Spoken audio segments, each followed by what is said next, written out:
Are we on? Yeah. Oh, okay. We got to get this thing straight. What's up, guys? Welcome to episode 89. Yeah. Season 3 episode. You are not allowed to say any numbers, nothing. Sit down. I'm sitting down. Guys, now you know why we got to shut this thing down. He's starting to drive me crazy. He's dropping numbers left and right, and he's confusing the hell out of me. That said, guys, we got a great episode today. We're going to work on follow-ups for calf slicers, okay? So let's look at it. There is kind of two ways to do it. Is the outside leg is attacking the calf, or inside leg is attacking the calf.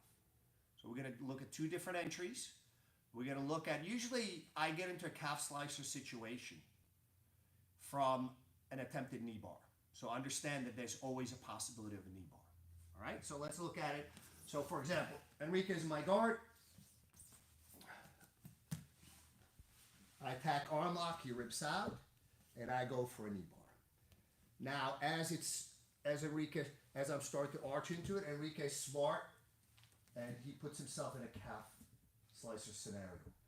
Guys, you have to be extremely cautious with it. In Enrique's case, you want your foot on my right, not here. Because if I try to sit up now, this is going to be that much more severe. Tap. All right? So in Enrique's case, you want to keep, so if I'm attacking your left leg, you want to kind of keep it on my right. All right? What I'm going to do now is I'm going to try to block, and I'm sitting up. Guys, no herky-jerky movement here. I'm cradling his foot with my right leg, and I'm going to turn slowly, guys, slow. And I'm going to try to get to his hips, flare out my left knee because that's the one attacking, and slow. Tap. You can either finish by bringing his foot up or bringing his hips backwards. Guys, there's some horrible submissions in MMA. I remember in particular the guy actually like just falls backwards and he can't tap fast enough. Guys, you have to approach these with extreme caution. This is one of those things that you can, believe it or not, if you do this wrong, you can pop your own knee. As well as you can pop his or you can pop yours. It's sort of like, almost like, depends how the scramble unfolds. So this is a relatively high level technique. It is IBJJF legal, at least at the brown and black belt level. I'm not sure if it's legal at blue and purple, but you could always look at the rules. But it's, to me, that's sort of what I threaten if I have a failed knee bar. The other entry is, and now I have the inside leg threatening the calf crush. Now, for me, right now, I'd like to keep his foot where it is, because if I can keep it where it is, I have a knee bar. If Enrique is smart, he will bring it again to my right, okay? Again, I'm going to flare out my right knee, and I'm going to try to sit up or bring him backwards. Guys, extreme caution. Extreme caution. Tap. You can see how slowly I'm moving. All right? So, you have two possible sort of, there's other entries you can use. You can backstep into it and so forth, but usually, for me, for my game, these are the two most common entries. Again, it's either the outside leg attacking the calf crush or the inside. All right? Do we have any questions on this so far? I don't want to spend too much time on this, guys, because I personally like to teach leg locks more from the defensive side. Because if people know how to deal with defending leg lock attacks, then people can be more and more comfortable attacking, knowing that they're not going to injure their training partner, because their training partner knows how to react, and your general leg lock level starts to rise in the whole academy, in the whole school. We do have a question, and before the question, everybody's wishing Adolfo a happy birthday. Adolfo, happy birthday. Happy birthday. And Modesto, too. Nice. Yes. Happy birthday. Double birthday. Guys, that brings me to a very good point. So we're either 10 or 11 episodes to be decided. No numbers from you. I was gonna say away. Away from closing the antivirus series. So guys, what I'd like to ask you is, at the end, we're gonna do a highlight. Okay? And we'd like you, the audience, to vote on this. And guys, you can vote on this even after. You don't have to vote on the live. If you've seen more than 10 episodes, or even 5, vote for your 2 things, guys. We're going to do top 10 techniques. And what I mean by techniques, things that meant the most to your game. Okay? So ideally, if you can point us to the right episode and actually the right frame where it's sort of that light bulb went off for you, and the top 10 moments, which don't necessarily, top 10 moments could be a technique or could be something stupid Enrique and I did. You may want to wait for the last one because that's going to be a doozy. Anyways, so happy birthday, guys. Yes, Mike, it looks like we have another question. All right, this is asking, do you use the calf slicer when the knee bar is no longer an option? Correct. Usually, there's an interim. So if I attack a knee bar, so I control the whole leg. If he turns where the knee bar is no longer available, but I'm still controlling the whole leg, then I have ankle locks, heel hooks available. If he turns and pulls his leg out to the knee line, that's when calf slicer becomes available. So there's like 3 steps. First step, I attack a knee bar. For me, that's a preferred weapon. I like to use it quite a lot. I use it a lot. If he turns where that kneecap, you can no longer make a hyperextension, then you can go to either heel hooks, straight ankle locks, possibly toe holds. If you miss that where he not just turns, he turns and pulls to the knee line, then you have to go to calf crush. You don't have to. You can just try to come up. But usually you get tangled up in a way that you threaten the calf crush without actually realizing it.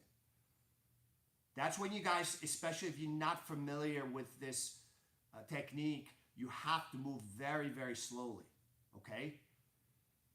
I'd like to read you some legal language, but that's when, if you're training with somebody and you're drilling this, or it happens live, it's like, dude, slow down. Let's go through this, because if you move fast, you move the wrong way. It could be the attacker or it could be the defender. One of the knees could pop. Okay, so be extremely careful with this. Again, guys, if you're a white belt, don't even attempt this, I think. Yeah, that's probably the best way. Yeah. If you had just started training, you can watch and maybe, bookmark this and come back to this in a year or 2. So, as I'm going for an arm lock, my hips fall too low, and I switch into a knee bar. So, this time, I have a knee bar, okay? Now, if Enrique turns and pulls, so he starts to turn and pull. So, again, for me, as an attacker, I want so if you want your foot on the opposite side of the leg that I'm attacking. Because if this is far harsher, this is way harsher, and if you do this fast, you will pop something. So, tap. So you want your foot on the opposite side. So I'm attacking his left leg, he wants his foot on my right hip. So I can still get it, but now I have to kind of come up a little bit. Guys, notice how smooth and slow I'm coming up. Again, I'm flaring on my knee. I flex my ankle, tap, and slowly come up. Okay? Now let's look at the other entry. So this time, I'm attacking with the inside leg. So I might have a knee bar here. If he starts to run, starts to turn. So again, sorry, Enrique. You were trying to move too fast. I had to try to restrain you. So again, I try to basically get a body lock on his hips so he cannot run. And then just flare out my right knee. Tap. The other possibility is tap. All right. So let's look at the same thing from the other side. We're going to go with the first one again, where I'm attacking with the outside leg.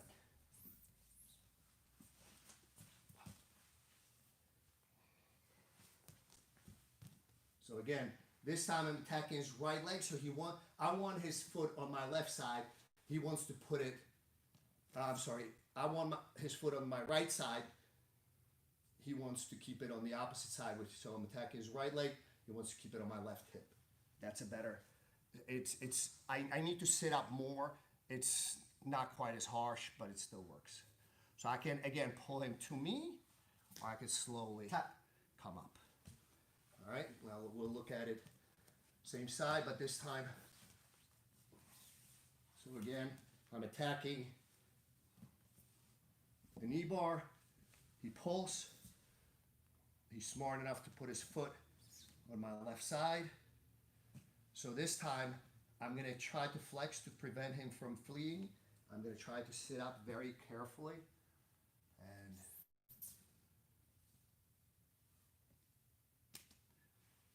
put your hands on the ground. The other possibility is I tap. So guys, move gingerly. I'm not moving slowly because I want you to see the detail. Yes, that is still the truth, but I'm moving very slowly because you can feel the amount of tension. All right. Ryan, this is just asking, what are the risks to the attacker? You pop your knee. High risk, high reward. And then lots of peers asking, the other leg is hooking his leg to stop him from pulling out? Correct. Just yank out and go. Like if I do this sloppily, so let me do it real sloppy without doing that. You just run or do whatever you need to do. Which one you want?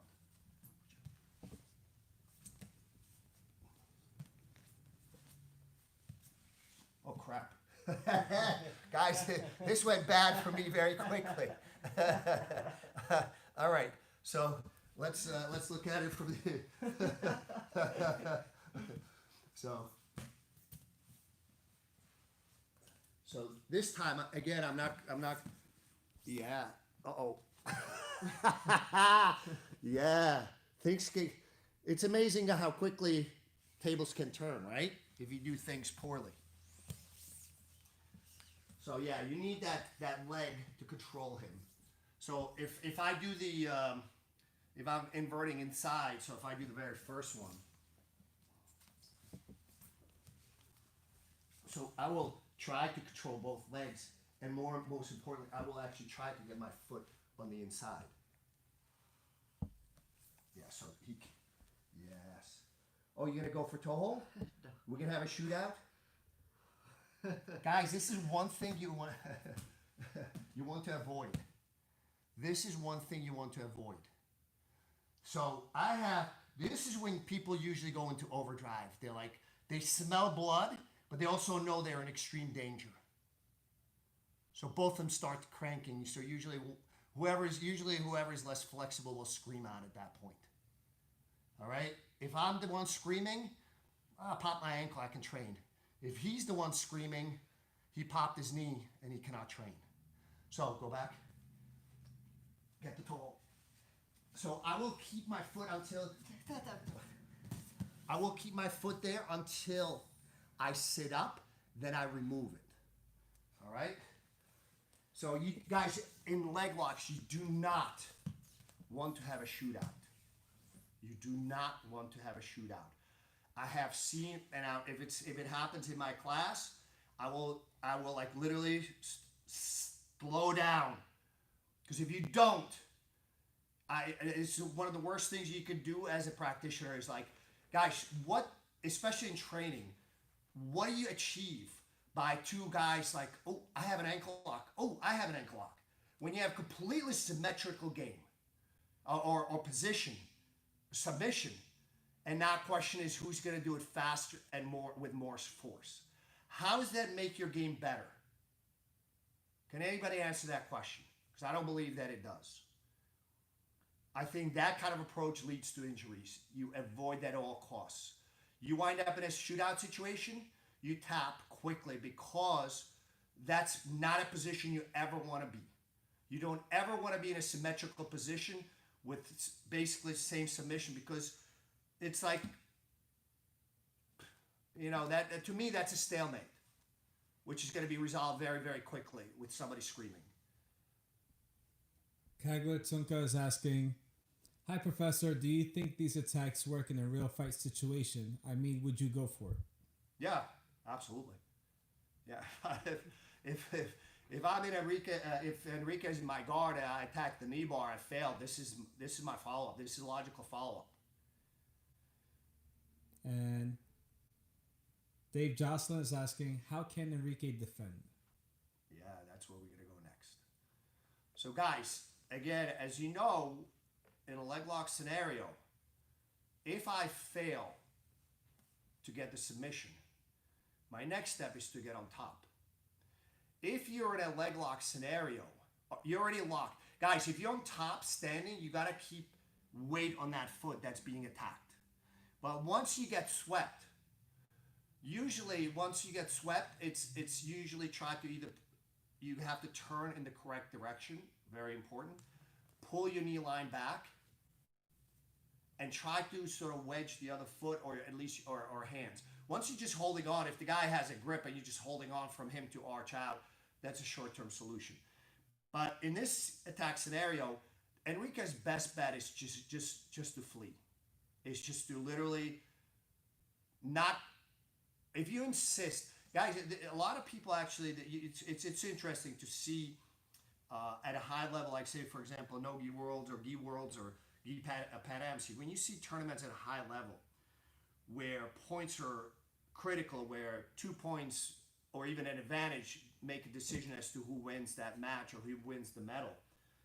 A lot of times the guys are so intent on preventing the guard pass because that could be the points that decide who wins that match that they kind of just put so much effort into defending it that the guy basically doesn't pass their guard but just hops to the other side, takes their back and chokes them out. So they went from trying to stop the points, okay, the 3 points, and instead gave up the back, which is 4 points, and then finish.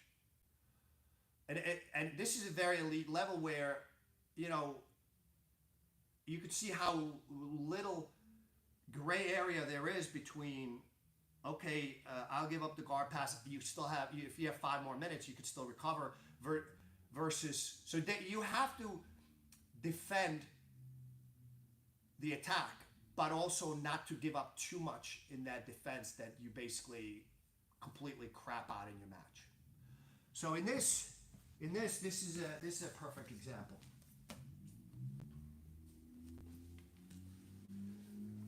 So Enrique's bet is to just fold.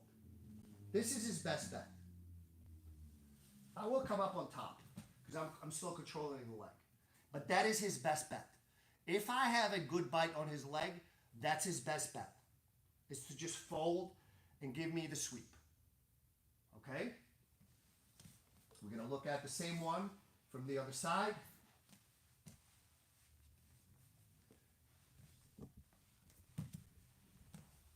This is his best bet.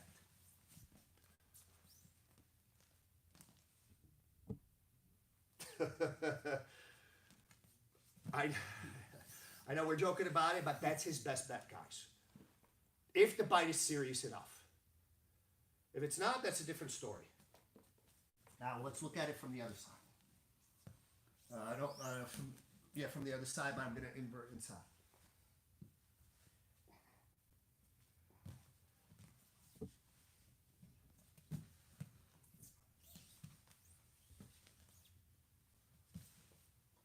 Go ahead, give it the Esteban.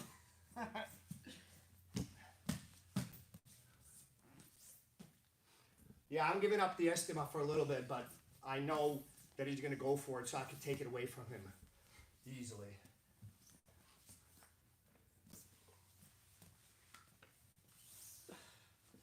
Oh yeah, I got a good bite now. This, his best bet is to run. If he stays where he is, he's getting finished. One way or another. He's getting finished. So his best bet is to run.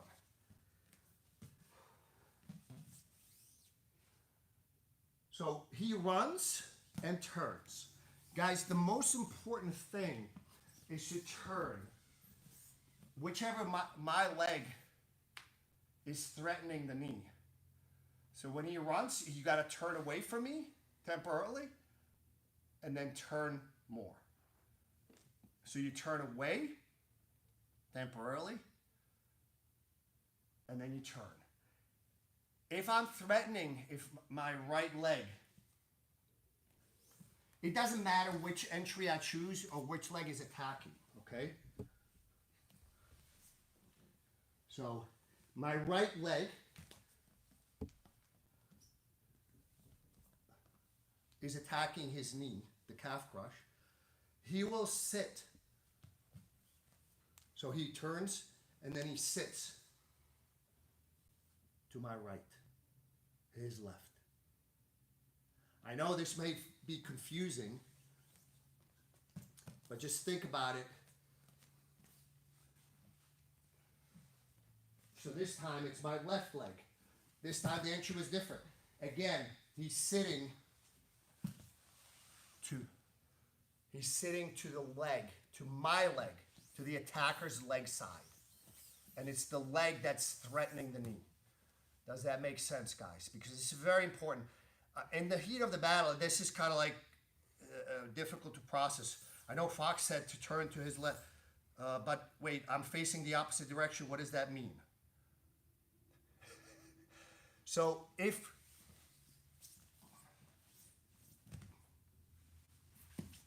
so again, I'm attacking with my right leg. It doesn't matter whether the leg that's attacking is outside or inside. It doesn't matter. So he's turning to my right. Okay?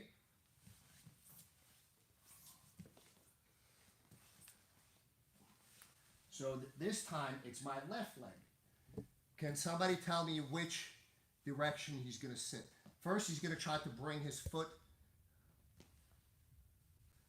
But if he can't, straighten out his leg. So I still have things going on. So now I can make a decision. Here I would probably still try to attack. Okay? Now, so basically you're turning. So first you turn your back. And then you turn some more towards the leg, towards the attacker's leg that is threatening your knee. So if it takes you 3 minutes to figure that out when you're trying to drill this, make sure you have a training partner that allows you to do that. Dude, I'm going to need 3 minutes to process this. Okay, so Fox said, so you attacking your, so you're attacking my right leg, but that doesn't matter. But it's your right leg that is attacking my leg. So I got to turn to your right leg, looking the other way. But once you face away, it actually then you're facing the same direction. I don't care how long it takes you to process it. So if you drill this, if you have to go through that kind of thinking process, guys, I am that guy. I am that guy that will, like, what does this mean? Oh, hold on 1 second. There's certain things that make a lot of sense to me. The way I described it probably wouldn't. You just have to, like, I'm the guy that if I heard this, I would have to repeat it to myself. Maybe, I was going to say 18 times, but may have to be maybe more than that. And slowly once I start to do it intuitively, it starts to make sense, but it takes some time. Ryan and Alad are confused and they're asking if they can see it again. Welcome to the club, guys. The confused Jiu-Jitsu club. Charlie Heeman says, This is like a math problem. If two legs are traveling in the opposite directions. Yes, guys, it's funny because I'm good with numbers.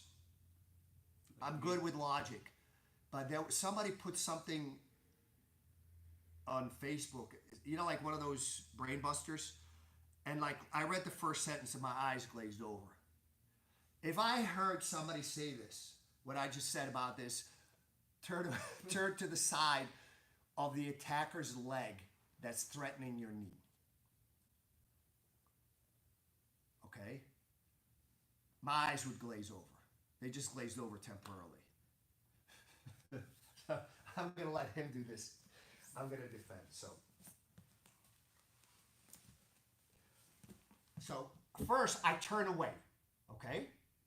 That's the first thing. All right? Now, he's attacking my left leg, so I want to have my foot on the up. I already have it. If I had it here, I'd straighten out my leg to be able to get my left ankle, left foot to his right side. So I'm decent shape here, okay? He's doing a good job to, so guys, I have to make a judgment call. Sometimes you can actually kick over, but now Enrique just changed. So if I can clear this leg, now we have a double calf slicer. You know, my positioning is slightly better than his because I can control his upper torso. But that's another possibility. But let's not go down there, guys. That's real high level stuff. So sometimes I can actually put my foot in and try to do a rolling back take. Guys, save yourself first. So he's attacking my left leg with his left leg. So now that I turn away first, I'm gonna have to turn to his left side. Okay? Which, because I'm facing away, is my left side as well, but will soon become the right side. It's a scramble, but I'm not submitted. Okay? Give us a few minutes, guys. So this time I can't. So again, he's attacking my left leg. So again, what I'm going to try to do is turn to his left. Okay? Does that make sense? Because my eyes are glazed over, guys. So Ryan is asking, so if he was attacking with his right side, you would turn towards the right side also?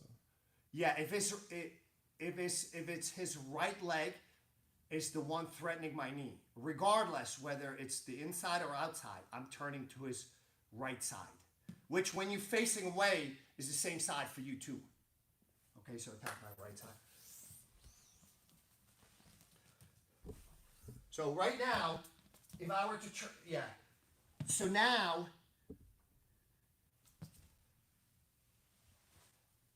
did I turn the right way? Guys, I'm trying to verbalize things for you, but to be honest with you, when somebody verbalizes things to me, that's not how I learn. I learn intuitively and visually.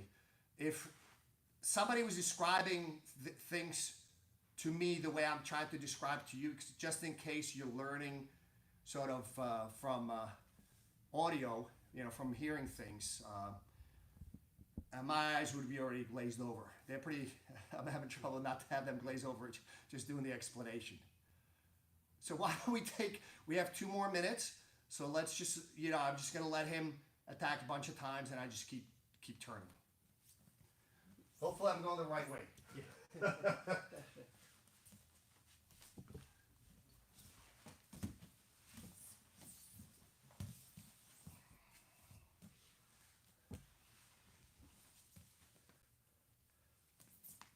So, I'm gonna, now I make a judgment call. Can he heal me?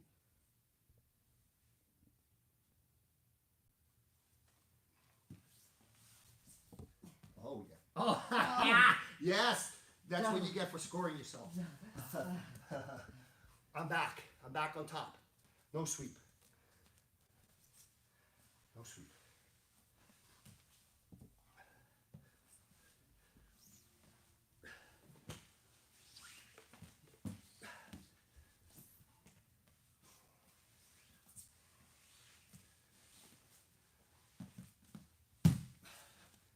Guys, anytime I'm in this, I try to get my free foot, free leg into action to try to help out because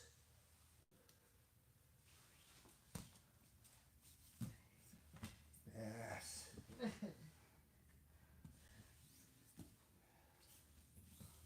You guys are tied up at 2-2. What? Yeah, you didn't score at the end. Not a single scramble. We reset it.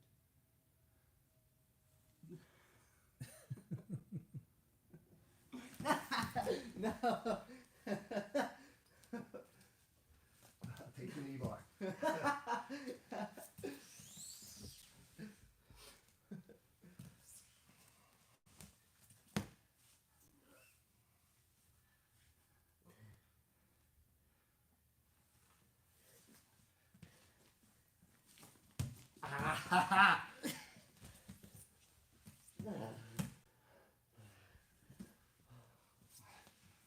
So, guys, there's sometimes these weird scrambles you get into when, you know, I lose my train of thought very easily. Sometimes we get in weird scrambles when. You're going to get into a weird scramble very soon. So, when you get into these weird scrambles, as you just play with the stuff that's first sort of the more, okay, this is more the traditional, this is probably the most common way.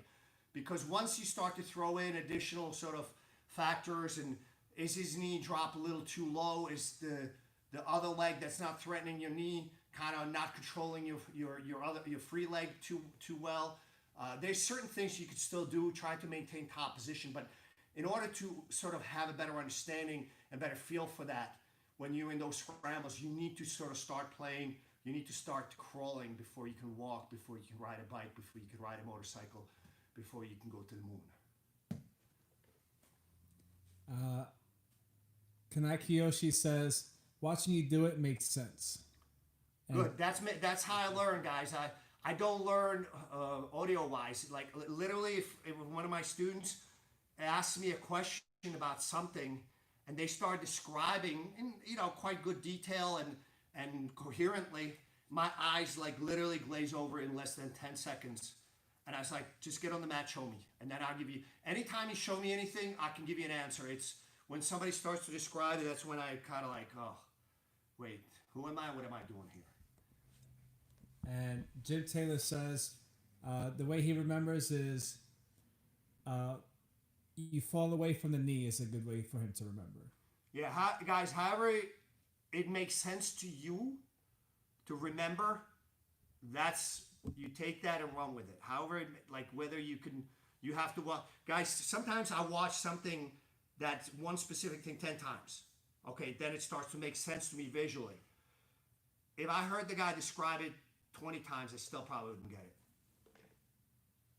And last one, Adolfo Ferranda says, I'm an instructor's nightmare, total ADD. I have to see the technique, then work on it in parts over and over, infinity. I apologize in advance for Costa Rica.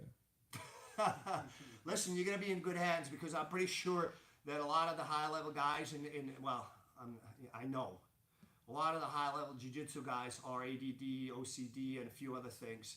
So, guys, you're in good company if you have those. Is that a disease? I don't know if it's a disease or whatever, but it's sort of like one of those things. I tell people, guys, I do not believe that we would be where we are in the world today if we're not for OCD people, because that's what makes things happen. If you're like, shit, you know, I'll pick it up tomorrow, you know, let's just go out and sit down by the campfire, we'd still be probably eating mammoths in the woods right now. So understand that whatever quirks you may have, well, guys, there's certain quirks. If you're cruel to people, you're cruel to animals, that's not a quirk I can forgive. But generally speaking, other quirks, guys, everybody has some. So be understanding, and guys, understand that your actions, it's not usually your actions and how you interact with people and what you do. It's not a very simple thing. Oh, if I do this, this is how it happens. Guys, there's a lot of other butterfly effects happening in here. So, you know, the world is not black and white. It's gray. And try to be on the right side of the gray. All right, guys? And try to be considerate of others.